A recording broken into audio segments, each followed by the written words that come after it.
కోట్లాది మంది హిందువులకు ఆరాధ్య దైవం వెంకటేశ్వర స్వామి, కలియుగ ప్రత్యక్ష దైవంగా కోట్లాది మందిని ఆశీర్వదిస్తూ రక్షిస్తూ ముందుకు పోతున్నటువంటి వెంకటేశ్వర స్వామి దర్శనమైన తర్వాత అత్యంత పవిత్రంగా శ్రీవారి లడ్డుని స్వామివారి ప్రతిరూపంగా భావించి భక్తులు తీసుకుంటున్నటువంటి పరిస్థితి.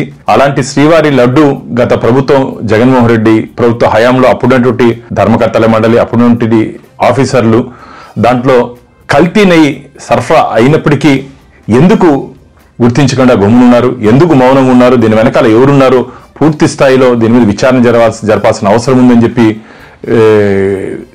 మఠాధిపతులు, పీఠాధిపతుల దగ్గర నుంచి డిమాండ్ వచ్చిన తర్వాత హైకోర్టు, సుప్రీంకోర్టు దీని మీద అత్యున్నత స్థాయి విచారణ కమిటీని వేయడం జరిగింది. సిట్ ఆధ్వర్యంలో సిబిఐ అలాగే మన పోలీసు అధికారులు వీళ్ళందరూ కలిసి 5 మంది సభ్యులతో దీని మీద సిట్ బృందం ఏర్పాటు చేయడం జరిగింది. నిన్న రాత్రి ఈ నెయ్యి సరఫరా చేసినటువంటి ఏఆర్ డైరీ, వైష్ణవి, ఉత్తరప్రదేశ్ ఉన్నటువంటి భోలేబాబా డైరీకి సంబంధించిన డైరెక్టర్ని, సీఈఓని అదుపులోకి తీసుకొని నిన్న మెజిస్ట్రేట్ ముందు హాజరుపరిస్తే వారికి రిమాండ్ విధించడం జరిగింది. దీని వెనకాల వ్యక్తులు, శక్తులు అసలు నాణ్యమైన నెయ్యి, రోజుకి 14 టన్నుల నాణ్యమైన ఆవు నెయ్యి స్వామివారి ప్రసాద లడ్డులో గాని వివిధ ప్రసాదాల్లో వాడే సాంప్రదాయం కొనసాగుతుంటే ఆ రేటుకి ఎలా నాణ్యమైన నెయ్యి వస్తుందో గుర్తించలేదా గతంలో ఉన్నటువంటి అధికారులు గాని, ధర్మకర్తల మండలి గాని? వారి చేతగాని తలం వల్ల కోట్లాది మంది శ్రీవారి భక్తుల మనోభావాలు గాయపడ్డాయి, బాధపడ్డాయి.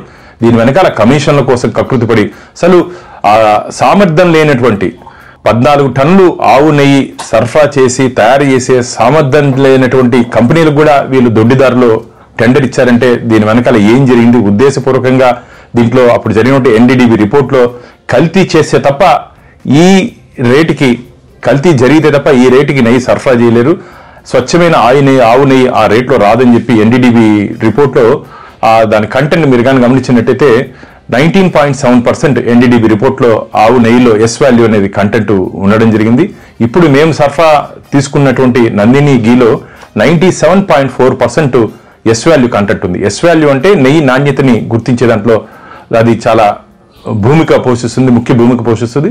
కాబట్టి ఉద్దేశపూర్వకంగా దీంట్లో అందరూ కుమ్ముకి కమిషన్ల కోసం కకృతిపడి ఈ పని చేశారని చెప్పి శ్రీవారి భక్తులు భావిస్తున్నారు.